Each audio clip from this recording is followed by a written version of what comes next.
Bonjour, nous allons nous intéresser aujourd'hui dans cette vidéo formation à la présentation de manière générale du logiciel FileZilla. Alors tout d'abord, nous constatons que le logiciel est composé de différentes parties. Une partie en haut, donc qui est appelée message de suivi et qui va nous donner des informations relatives à notre état de connexion sur le serveur.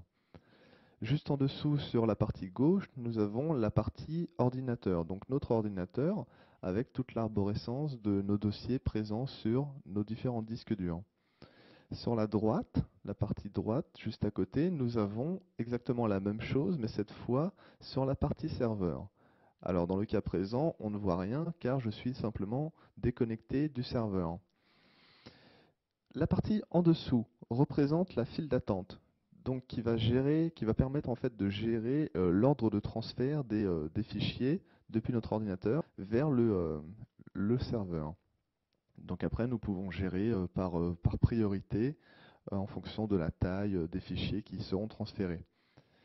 Si nous regardons maintenant la partie un peu plus en haut, nous avons un raccourci qui va nous permettre de nous connecter plus rapidement qu'en passant par les menus, donc un raccourci de connexion. Au-dessus, nous avons la partie gestionnaire, un raccourci vers le gestionnaire de site qui va nous permettre de créer notre connexion. À côté des icônes qui vont permettre de masquer ou d'afficher les différentes parties qui composent notre interface. Si par exemple je clique sur voilà, le premier, donc avec le petit message afficher ou masquer les messages de suivi, en cliquant dessus, nous voyons automatiquement que la partie message de suivi a été masquée. Pour la réafficher, je reclique dessus simplement. Donc les icônes à côté concernent les autres parties.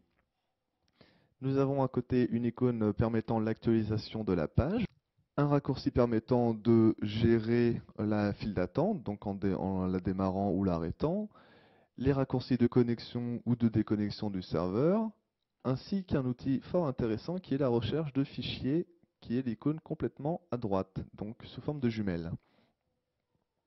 Donc toutes ces icônes sont en fait des raccourcis d'options qui sont présentes, que l'on peut retrouver dans le menu qui est au-dessus. Si par exemple je clique sur le menu serveur, je retrouve mes options de reconnexion et de déconnexion, donc qui sont présentées sous forme d'icônes ici et ici. Bien sûr, toutes les options présentes dans les menus ne sont pas affichées sous forme d'icônes. Nous avons par exemple, en allant dans Édition, le menu Paramètres qui va nous permettre, si je clique dessus, de modifier les paramètres du logiciel FileZilla, comme par exemple voilà, l'interface. Donc chose qui n'apparaît pas sous forme d'icône dans notre interface générale. Nous avons aussi la possibilité de cliquer sur Fichier, gestionnaire de site, donc qui va nous permettre de créer notre connexion au serveur. Nous avons aussi dans le menu complètement à droite, le menu Aide, différentes options qui vont nous permettre, entre autres, de vérifier les mises à jour de notre logiciel. Voilà, nous savons à présent comment reconnaître de manière plus concrète les différentes parties qui composent l'interface du logiciel FileZilla.